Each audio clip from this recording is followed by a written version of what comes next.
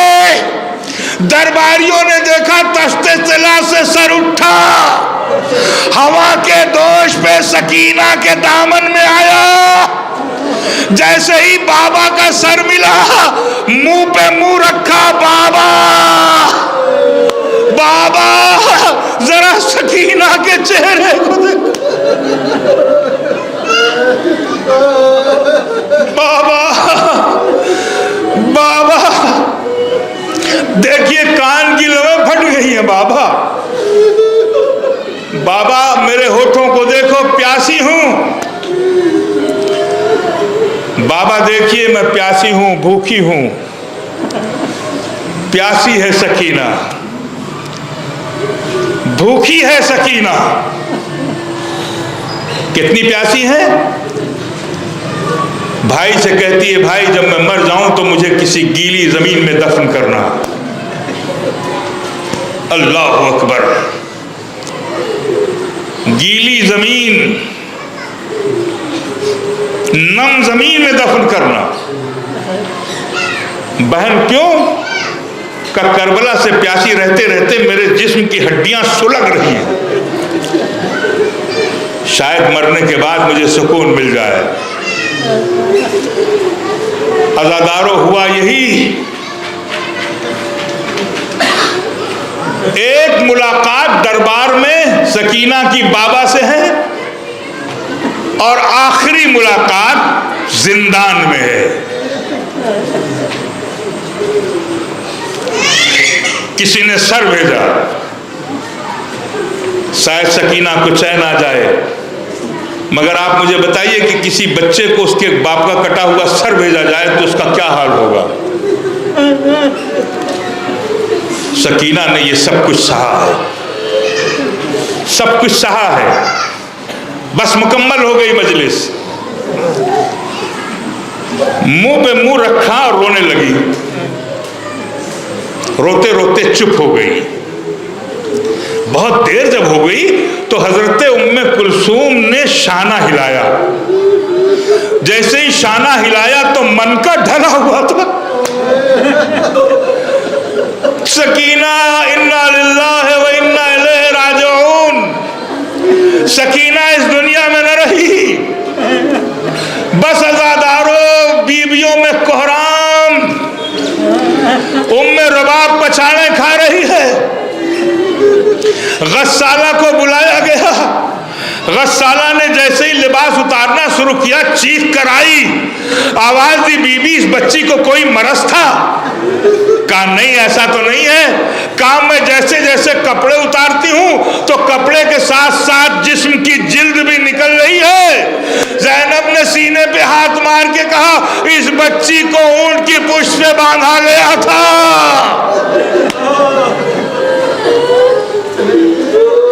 غسل دیا گیا, کفن پہنایا گیا. زندان کے آنگن میں حسرتوں کا جنازہ رکھا ہوا ہے. سجاد کہتے ہیں میں نے پہلی دفعہ اپنی پھوپھی اماں کو اتنا بے چین پایا. ایک مرتبہ پھوپھی چاروں طرف جنازے کے گھوم گھوم کر کبھی اکبر کو آواز دیتی ہیں, کبھی عباس کو آواز دیتی ہیں, کبھی قاسم کو آواز دیتی ہیں, کبھی کہتی بھیا حسین تیری امانت زندان شام کے اندھیرے میں گم ہو رہی ہے, آؤ کوئی جنازہ اٹھاؤ. سجاد کس قدر مجبور, خدا کسی بھائی کو یہ منظر نہ دکھائے. ہاتھ میں ہتکڑی ہے, پیروں میں بیڑی, گلے میں توقے خاردار ہے اور جنازہ اٹھتا ہے کھلے ہوئے ہاتھوں سے, قبر میں رکھا جاتا ہے کھلے ہوئے پیروں سے. اتنا مجبور ہے سید سجاد. بس عزادارو مجلس مکمل ہو گئی. جب دیکھا کوئی جنازہ اٹھانے والا نہیں ہے میری بہن کا, بس دھیرے دھیرے سجاد آگے بڑھے اور آگے کہتے ہیں پھوپھی اماں میری بہن کربلا سے شام تک تماچے کھاتی رہی, میں مدد نہ کر سکا. پیاسی رہی, میں پانی نہ پلا سکا. آخری خدمت مجھے کرنے دو. میں اپنی بہن کا جنازہ اٹھاؤں گا؟ زینب کہتی ہے بیٹا ہاتھ تو بندھے، کام میں بندھا ہاتھ اٹھاتا ہوں، آپ میری بہن کا جنازہ میرے بندھے ہاتھوں پہ رکھ دو۔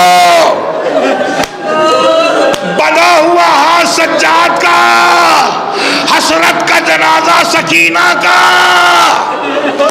ایک مرتبہ انا للہ کہہ کے قدم آگے بڑھے، مگر پاؤں میں زنجیر۔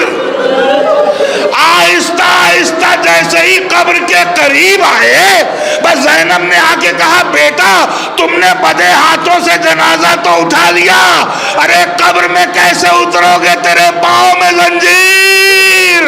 سید سجاد کہتے پھوپھی اماں ذرا قبر میں دیکھو، بابا حسین ہاتھ پھیلائے بیٹھے ہیں، اے سجاد لا میری امانت کو مجھے دے دے۔ سجاد تو قبر میں اتر نہیں سکتا، میری سکینہ بڑی مظلومہ ہے، میری سکینہ بڑی زخمی ہے، میری سکینہ بڑی تھکی ہوئی۔